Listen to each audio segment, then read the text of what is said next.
आप लोग लेकिन बहुत एक क्लोज निट सर्कल हो और आप लोग काफ़ी मतलब नेपोटिज्म और ये सब देखने को मिलता है।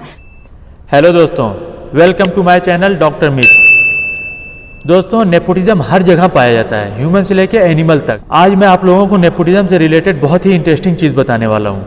मतलब अपने परिवार के लिए लोग क्या क्या नहीं करते हैं। एक ऑब्जर्वेशन में पाया गया कि गिलहरी में परिवारवाद बहुत ही सीरियस लेवल का पाया जाता है। जब गिलहरी पे कोई डेंजरस सिचुएशन, मतलब जब गिलहरी किसी खतरे में पड़ जाती है तो वो बहुत ज़ोर ज़ोर से चीखने और चिल्लाने लग जाती है। और वो इसलिए नहीं चीखती है कि आसपास की दूसरी गिलहरी आके उसको बचा लें, वो इसलिए चिल्लाती है ताकि दूसरी गिलहरी जो आसपास मौजूद है वो वहाँ से भाग जाए। लेकिन गिलहरी उसी वक्त शोर मचाती है जब उसके आसपास उसके परिवार के सदस्य हों। मतलब अगर उसके परिवार के सदस्य नहीं हैं तो वो बिल्कुल भी शोर नहीं मचाती है। तो आप सोच सकते हैं कि गिलहरी में परिवारवाद कितने सीरियस लेवल तक का होता है।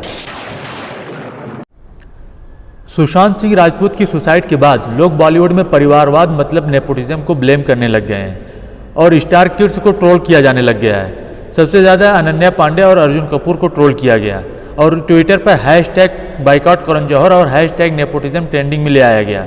सिर्फ बॉलीवुड में ही नेपोटिज्म नहीं है, हॉलीवुड में भी नेपोटिज्म को लेकर बहुत पहले से चर्चा होती आ रही है। सोफिया कोपोला और जेडन स्मिथ नेपोटिज्म की ही देन है। नेपोटिज्म के चलते जेडन स्मिथ को बहुत बार ट्रोल भी किया जा चुका है। तो नेपोटिज्म होता क्या है, परिवारवाद होता क्या है? आप लोगों में से बहुत सारे लोगों को पता भी होगा और बहुत सारे ऐसे लोग होंगे जो मेरी तरह पहली बार नेपोटिज्म वर्ड सुन रहे होंगे। नहीं होता है। मैं समझाता हूँ परिवारवाद क्या होता है। तो चलिए मैं बताता हूँ नेपोटिज्म होता क्या है। नेपोटिज्म बहुत ही ब्रॉड टर्म है। नेपोटिज्म परिवारवाद मतलब अपने पावर और अधिकार को यूज करके विदाउट एबिलिटी एंड क्वालिफिकेशन अपने परिवार के किसी सदस्य को अपॉइंट कर देना ही नेपोटिज्म कहलाता है। एग्जाम्पल के तौर पर जय शाह को ले लीजिए।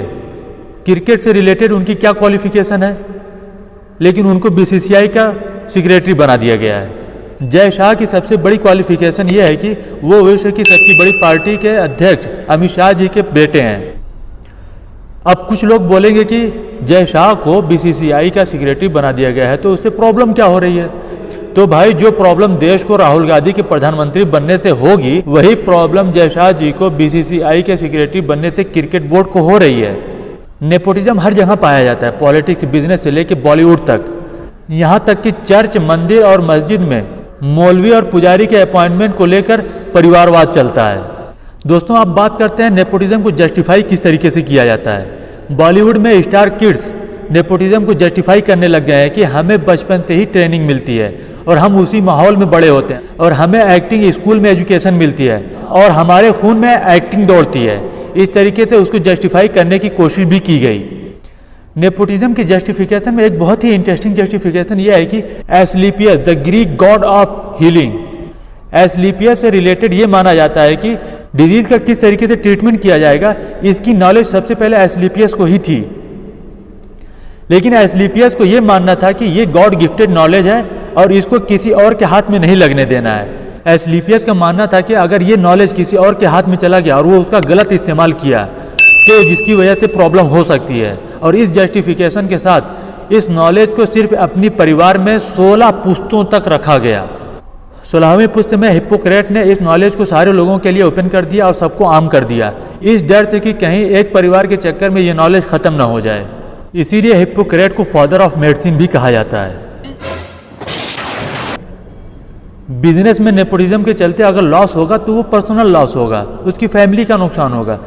लेकिन अगर पॉलिटिकल नेपोटिज्म की वजह से किसी ऐसे आदमी को राजा बना दिया गया जिसमें राज्य करने की एबिलिटी ही ना हो तो उसकी वजह से पूरे राज्य को नुकसान झेलना पड़ेगा। अरे आज राजा का बेटा राजा नहीं बनेगा, राजा वही बनेगा जो हकदार होगा।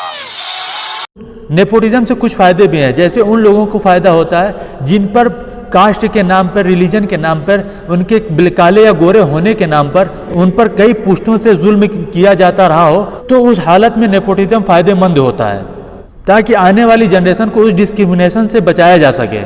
तो दोस्तों, अगर वीडियो पसंद आई तो प्लीज़ लाइक और सब्सक्राइब ज़रूर कर देना। मिलते हैं नेक्स्ट वीडियो में इसी तरीके की शानदार जानकारी के साथ। Thank you.